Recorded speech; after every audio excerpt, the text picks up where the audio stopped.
Halo Reach came out 11 years ago on the Xbox 360, and it was Bungie's last hurrah as they stepped away from the franchise and passed it over to Microsoft Studios. And they went out with a bang, bend over, touch your toes, back of a dark alleyway, bang. A solid yet controversial in the community campaign. Multiplayer packed to the gills with maps and modes, the most in-depth forge or map builders mode we had ever seen, a custom survival mode called Fireteam, which took what we saw in ODST and bumped it to 11, plus new settings tweaks, new armor customization, and a 4-person co-op. And unfortunately, Reach was met with quite mixed reviews, but looking at it now 11 years later, the perception is relatively positive from the gaming community. Maybe you're scrolling the Game Pass library, and this game will creep up on you like Uncle Jesse at a family barbecue. And before you know it, you're wondering why this 11-year-old first-person shooter is so near and dear to your rear.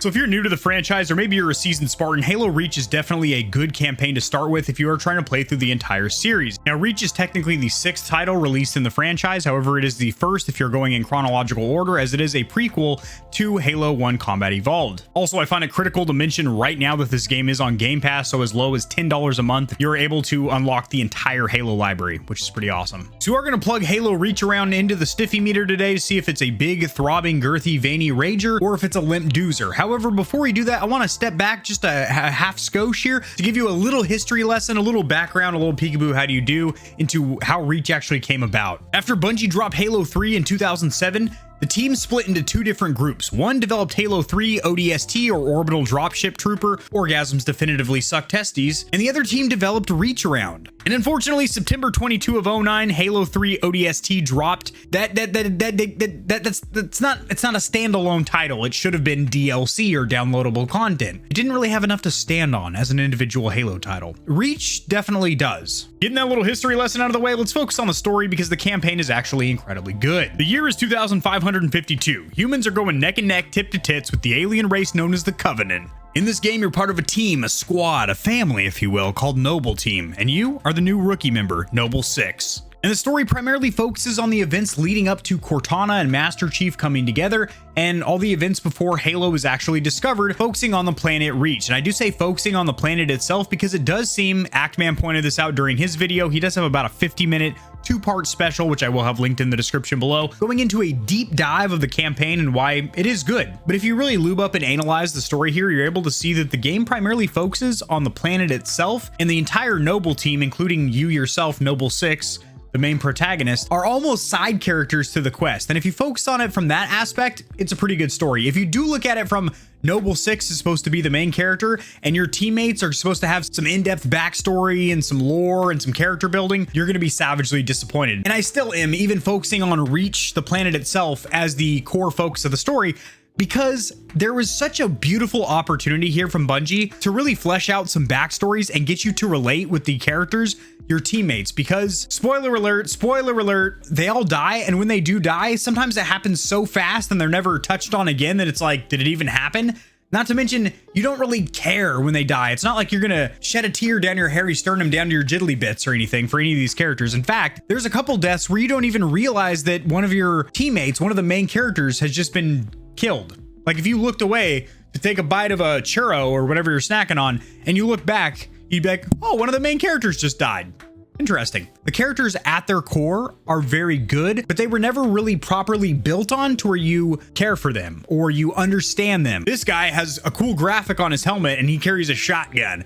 And this chick has short hair and has an accent. Huge missed opportunity there. Focusing on the planet of Reach itself, there is a mission where you are actually flying over Reach itself, which looks incredibly gorgeous. And things like that, moments like that, kind of get you to realize that the game is focusing on Reach as a planet, and the actual playable characters are almost a side point. And if you look at it from that aspect, like Actman did point out in his video, it's actually a pretty good campaign. So Martin O'Donnell made the soundtrack alongside Michael Salvatore with 20 tracks, and they are pretty good. I will say a lot of people do resound it as a very good soundtrack. In my opinion, it is actually one of the weaker in the series or franchise, but it is still good. It's not bad. It's just one of the weaker soundtracks of the franchise. And I will say the audio design is meh. It's okay. A lot of the weapons feel kind of hollow and tinny when you're firing them. You don't get a nice satisfying thunderous boom and whatnot. Grenades don't really tickle you down there in the testes. Enemy noises aren't fantastic. You do have a good stereo spread, situational awareness to be able to pinpoint where enemies are off to the left and right, above and below.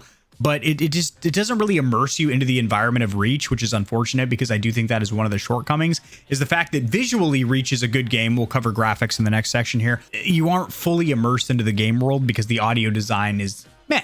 And when you mix that along with the soundtrack, pumping in music that is meh.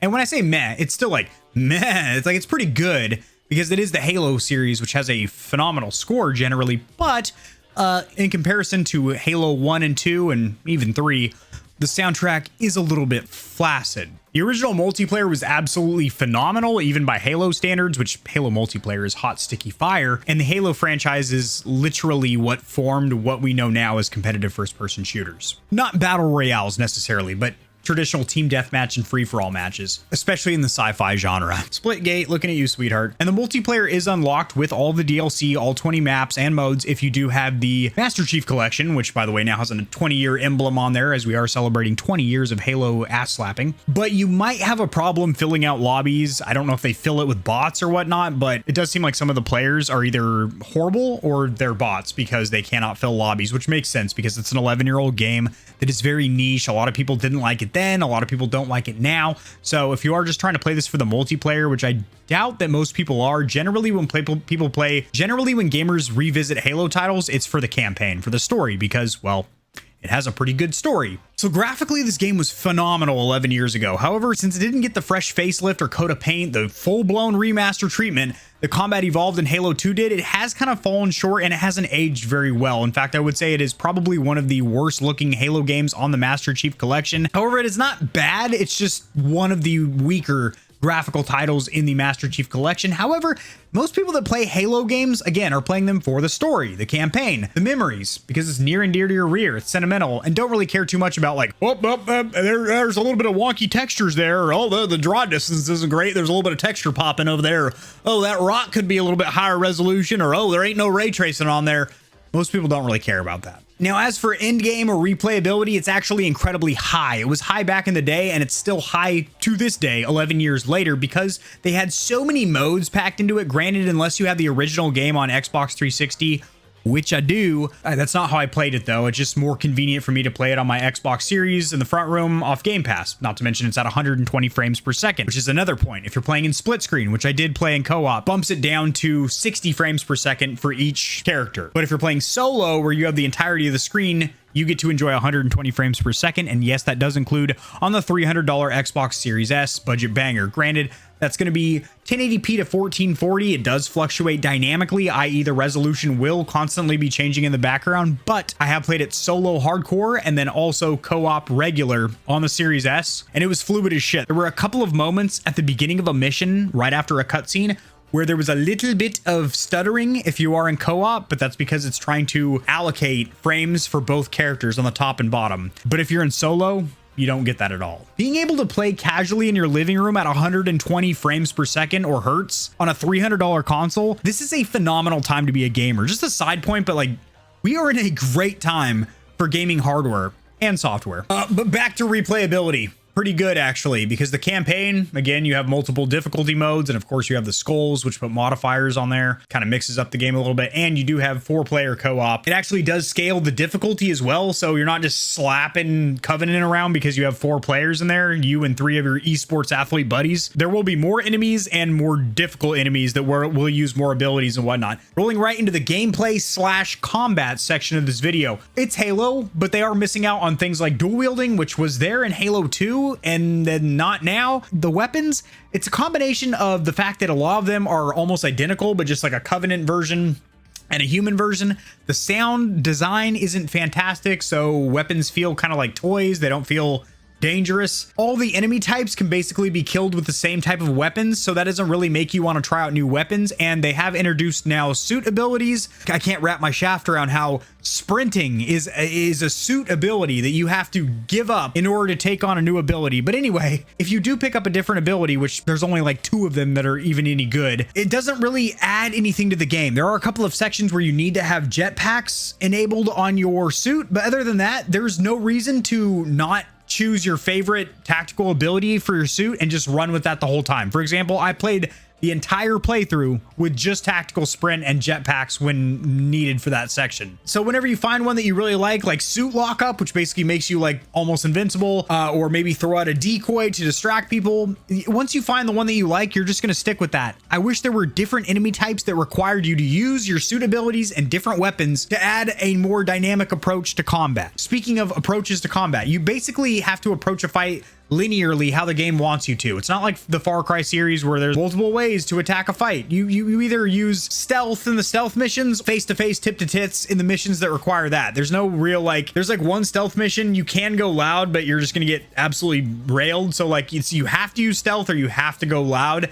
I feel like there's not a very dynamic, open to the gamer approach of how you want to accept a fight. Probably could have worded that better, but that's whatever. So what is my final verdict? Well, Halo Reach is actually incredibly enjoyable, and I would recommend that if you are doing a full playthrough of the story, which I do recommend doing because it is a solid franchise, that you do start with Reach, because even though it is the 5th installation in the franchise, technically the 4th, because nobody really includes Halo Wars, because that's a strategy RTS. It's a real-time strategy game, kind of like Age of Empires.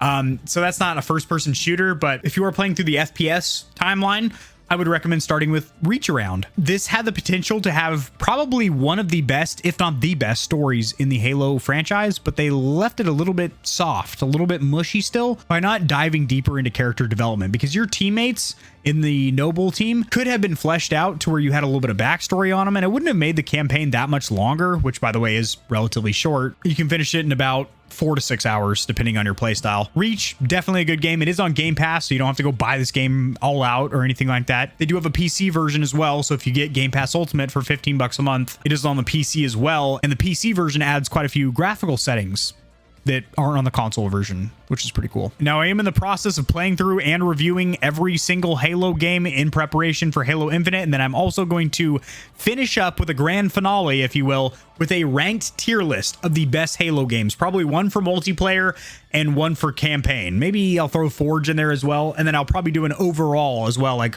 the best Halo game, just overall, the entire, you know, package. I'm churning butter like I'm Amish over here. That was weird. Little crink in the wrist. Oh, spoiler alert, Halo 5 is not at the top of the totem pole, ladies. She's down there, slurping up the bilge butter. That is going to do it, Stallions. If you enjoyed this video, liking it will help it to get seen by more gamers. This information will reach and assist them as well. Subscribe for more content like this. I cover news in the gaming community and industry, as well as tutorials helping you get set up streaming and YouTubing, and honest gaming peripheral reviews, keyboards, mice, headsets, controllers, gaming chairs, boom arms, etc. And I'll see you tomorrow because I upload on the daily. Well, not recently I haven't, but generally I do. If you look at my track record, I was a daily uploader for quite some time. Peace.